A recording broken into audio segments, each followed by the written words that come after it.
Good morning students. छठवीं B और सी के लिए नांदुरकर टीचर विज्ञान का पीरियड ले रही है। तो हमारा 8वां पाठ शुरू था, हमारा अस्थितंत्र तथा त्वचा, और इसका लास्ट का भाग हम देख रहे थे।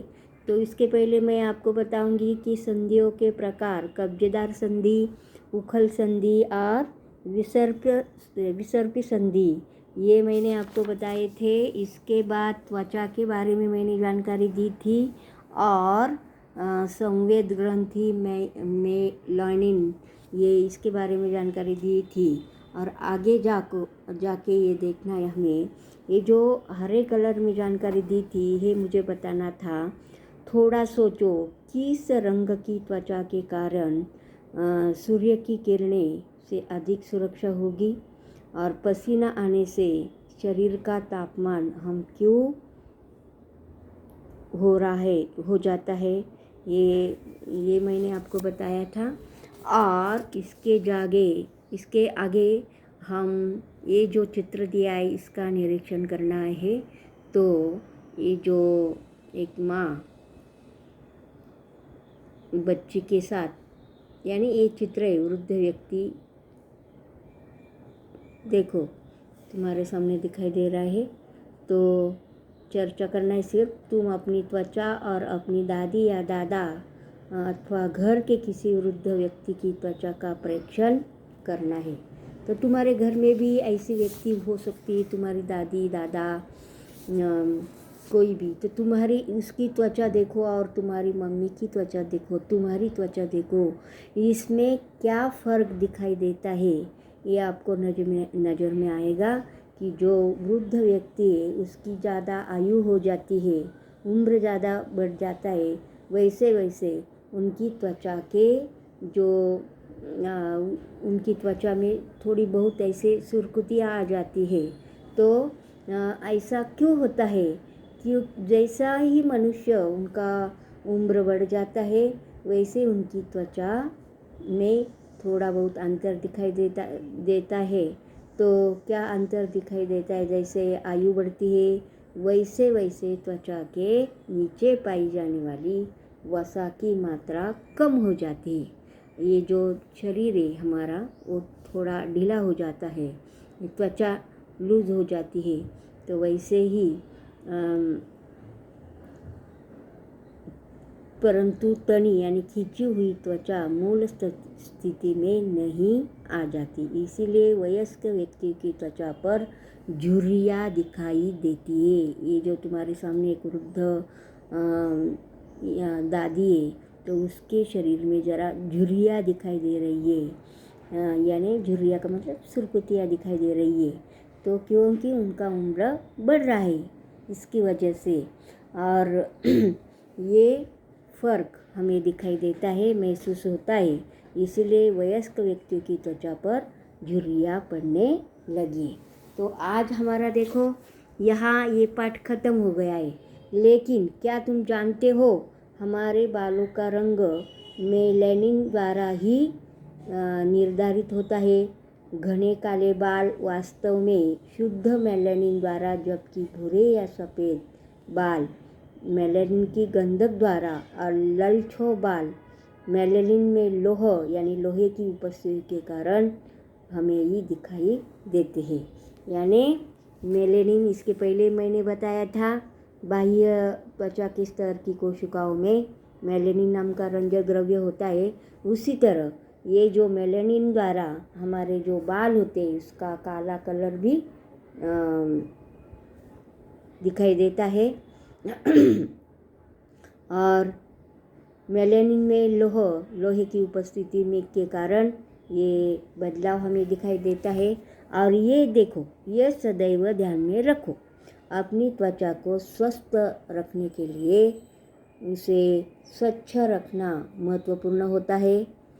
सभी ने अपने शरीर की, अपनी त्वचा की निगरानी लेनी चाहिए। त्वचा के रंग के आधार पर भेदभाव करना अवैज्ञानिक तथा बुरी बात है। कोई काला गोरा ऐसा भेदभाव करता है, लेकिन ऐसा कुछ नहीं होता है। ये दोनों ही त्वचा है, और कृत्रिम विधि से गोरा बनने के प्रयासों से हम बच सके। नीचे देखो हमने क्या सीखा। ये जो पूरा 8वां पार्ट है इसमें शॉर्टकट जानकारी दी जाती है। तो क्या क्या दी जाती है देखो, शरीर की सभी हड्डियाँ तथा उपस्थितियों को मिलाकर अस्थि तंत्र की रचना होती है। अस्थि तंत्र के बारे में जानकारी ली है। दूसरा है देखो, हड्डियों के कंकाल से शरीर को आकार तथा आधार मिलता है। सही बात है। ये जो हड्डियाँ है इसकी वजह से हमारे शरीर को आकार और आधार मिलता है। हड्डियाँ नहीं होती, सिर्फ मांस होता तो आकार नहीं मिलता और आधार भी नहीं मिलता और ये शरीर अच्छा नहीं दिखता। और तीसरा है, शरीर के बाह्य आवरण को त्वचा कहते हैं। शरीर तथा शरीर के अंगों के संरक्षण का महत्वपूर्ण कार्य अस्थितंत्र तथा त्वचा द्वारा होता है। और अस्थितंत्र और त्वचा की देखभाल करना ये हमारा कर्तव्य और ये करना आवश्यक भी है। करोटी, वक्षपंजर, मेरुदंड तथा हाथ पैर की हड्डियाँ मानव अस्थितंत्र के भाग है। ये भी मैंने बताया, मानव के अस्थितंत्र के 2 भाग। मानव की त्वचा के दो स्तर होते, बाह्य त्वचा तथा अंतस्व त्वचा।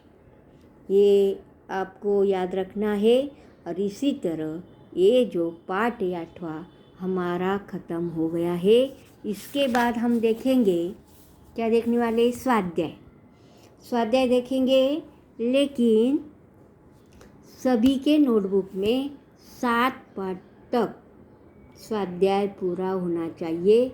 इसमें थोड़े बहुत प्रश्न मैं आपको बताऊंगी।